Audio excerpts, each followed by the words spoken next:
السلام علیکم ورحمۃ اللہ وبرکاتہ۔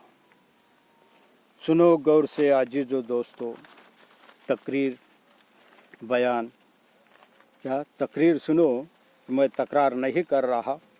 اس وقت میں خوبصورت ہوں، میرے طرف دیکھو، کیونکہ اللہ اور رسول کی بات ہو تو غور سے سنتے جاؤ، مغفرت کے وعدے ہیں۔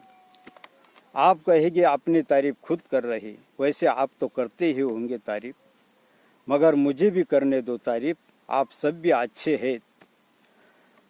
تو اتنی تعریفیں کسی کے شان میں نہیں ملتی کہ جو محمد صلی اللہ علیہ وسلم کے شان میں ہے۔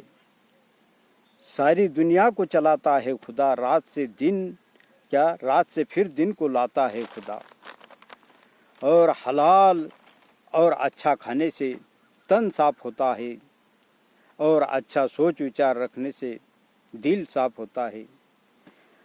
تو حلال اور اچھا کھانے سے تن صاف ہوگا، اور اچھا سوچ وچار رکھنے سے دل صاف ہوگا۔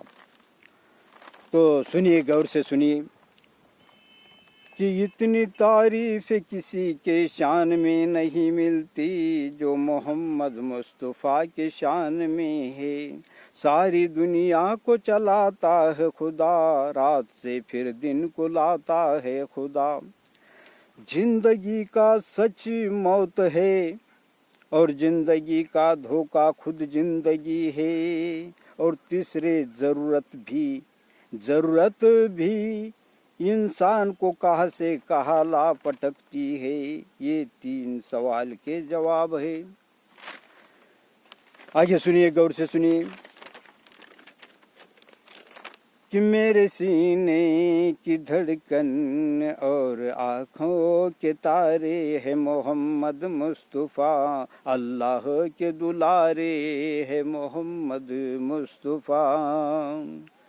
غفلت میں پڑے انسان روٹھا خدا منا لو، ماہ رمضان قرآن کا مہینہ اور روزوں کا مہینہ ہے۔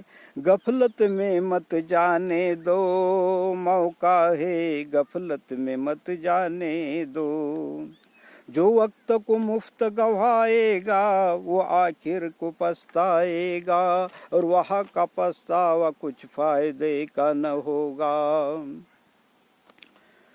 تو حق نعت پیمبر کا ادا کون کرے گا، عاشق نہ کرے گا تو کون کرے گا۔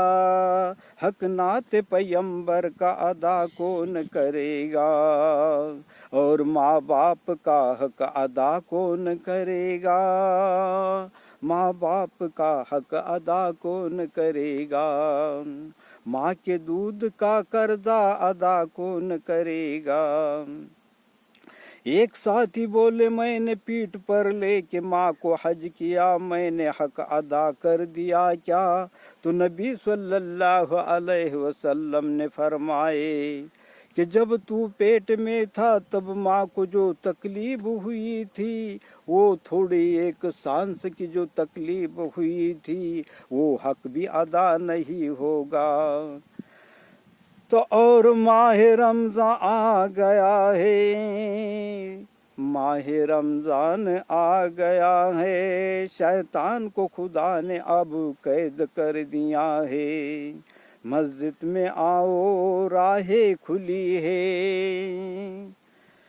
کہ مسجد میں آؤ راہیں کھلی ہے، موقع جانے نہ دو ہاتھ سے، کہ دوزخ ہے بند مگر جنت کھلی ہے۔ جنت حاصل کرو، تراویح اور نمازوں کی پابندی کرو، اور روزوں کی فکر کرو۔ یہ بولتے بولتے نکل جائے گا دیکھو ماہ رمضان مبارک، یہ بولتے بولتے نکل جائے گا دیکھو ماہ رمضان مبارک۔ یہ اللہ موقع دیتا ہے،